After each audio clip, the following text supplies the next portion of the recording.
At the beginning of the movie, we see a fun-loving, super excited girl full of joy and energy named Lee Nami. She works as a marketer at a startup company, and is just an ordinary office worker who puts in hard work every day. Additionally, she holds a part-time job at her father's cafe, Cafe Mitzi, where she serves customers. Her closest friend is Jong Eun-ju, and she continues to lead a happy life filled with fun and laughter. One fateful day, Lee Nami loses her smartphone on the bus, and it's picked up by an unknown person. In the next scene, we see this person, a boy, in possession of Lee Nami's phone. To avoid being recognized, he uses a fake voice app when answering a call from Nami's friend, Eun-ju. He pretends to be a girl who found the phone on the bus and asks if she should return it to the police. Eun-ju advises her to wait, and promises to ask Nami for instructions. Eun-ju visits Nami's house and arranges a call between Nami and the boy, who continues to disguise his voice as a girl's. Nami and Eun-ju both believe he is a girl and instruct him to return the phone to Cafe Mitzi. While in possession of Nami's phone, the boy begins receiving notifications and snoops through her personal information. He explores her friend list and discovers her interests, collecting valuable information he plans to use for his own purposes. His attempt to unlock the phone is thwarted by a password protection feature, leading to a fit of rage in which he damages the phone's screen. The story then shifts to a crime scene, where heavy rain on the mountain has caused a buried body to resurface. Many policemen have gathered for the investigation, and two of them, Woo Ji-man and Kim Young-ho, discuss potential suspects. They both harbor suspicions about only one person, Ji-man's own son. Because Ji-man, along with his son, had planted a tree at the place where the body was found, there is a connection between them and the crime scene. Plant food products used by Ji-man's son were discovered around the body, almost as if he were marking the area. Ji-man has a lingering suspicion that his son left home 7 years ago, but hasn't changed his address. He believes his son wasn't capable of such violence back then. He thinks his son may not be a murderer but could be involved with bad people. Ji-man entertains the possibility that his son may have been influenced by his companions. Young-ho also considers the idea that someone else might have been responsible for the crime, and that Ji-man's son was simply in the wrong place at the wrong time.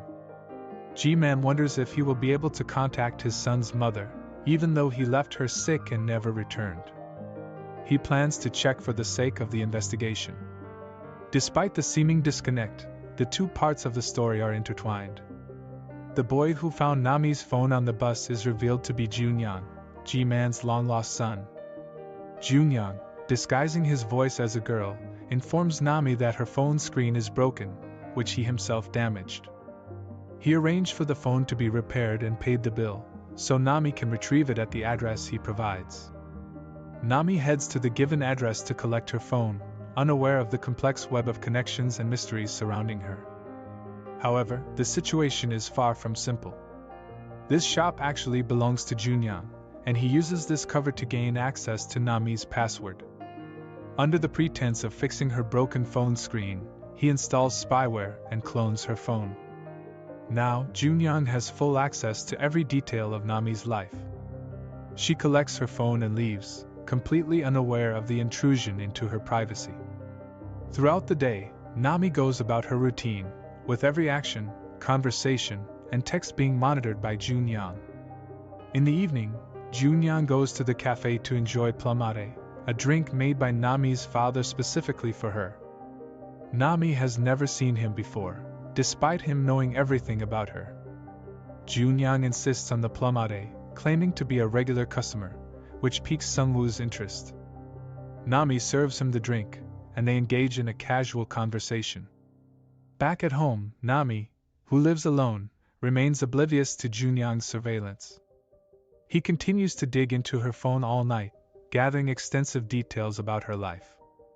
Meanwhile, Ji-man checks his wife's phone and discovers that she is still in contact with their son.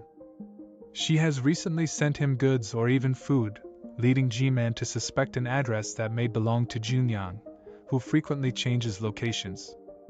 The following morning, we observe Nami in her daily life, while Junyang meticulously takes notes, extracting every detail about her. He watches her closely throughout the day, learning about her likes, dislikes, daily routines, and connections. Nami even maintains a secret Instagram account where she criticizes her boss and meticulously records various information. Junyang has added Nami's picture to his laptop, indicating an unsettling obsession. Previously, he had a picture of another victim who is already dead, suggesting that he may be a psycho killer. Nami's boss rewards her with a salary hike in recognition of her hard work but asks her to keep it a secret from others. Meanwhile, Junyang arrives at Nami's house to continue his invasive investigation into her life. G-Man also manages to obtain Junyang's address and is determined to apprehend him. Young-ho provides G-Man with some crucial information about Junyang's history, including his address change and the fact that he stopped using a phone, filing a fraud lawsuit in 2019.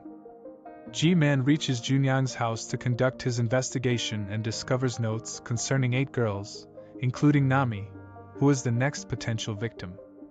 Similar notes were made for a previous victim, detailing their family, close relationships, and daily activities. G-Man learns that the body found on the mountain was that of the previous victim, and he finds some of her pictures from her last moments, as she was Junyang's recent victim. Before G-Man can uncover more evidence, Junyang arrives at the house and distracts G-Man, leading him away from the scene.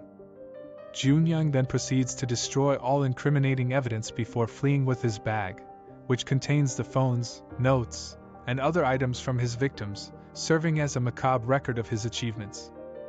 Junyang adopts a new identity as a digital security agent and visits Sungwoo's cafe.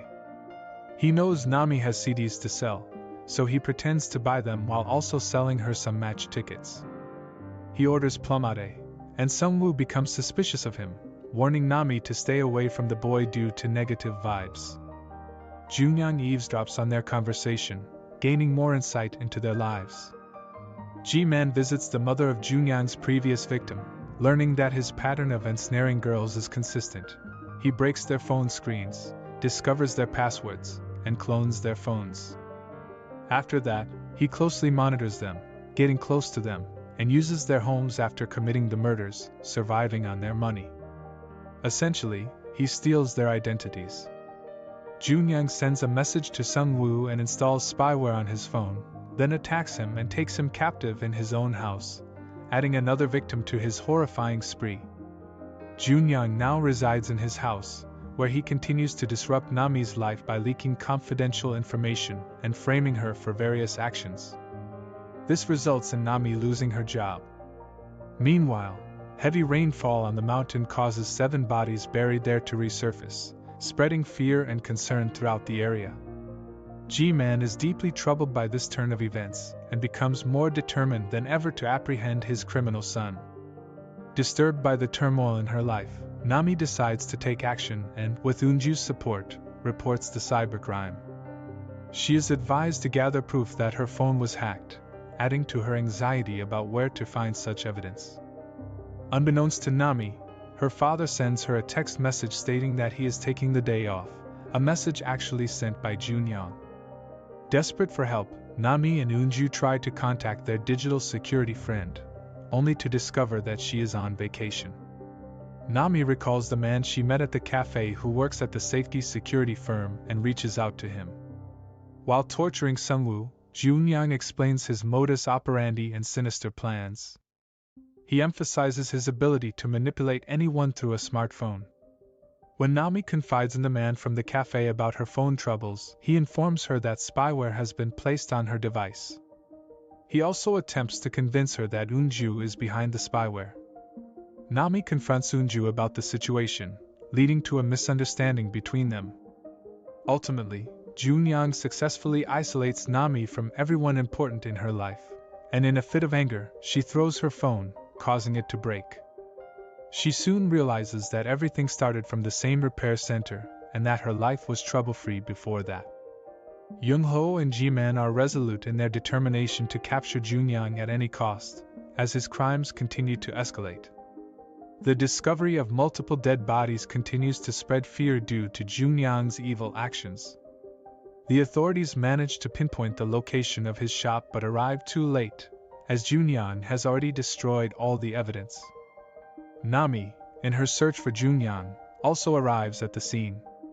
G-Man decides to confide in her about Junyan but keeps his son's dangerous killer nature a secret.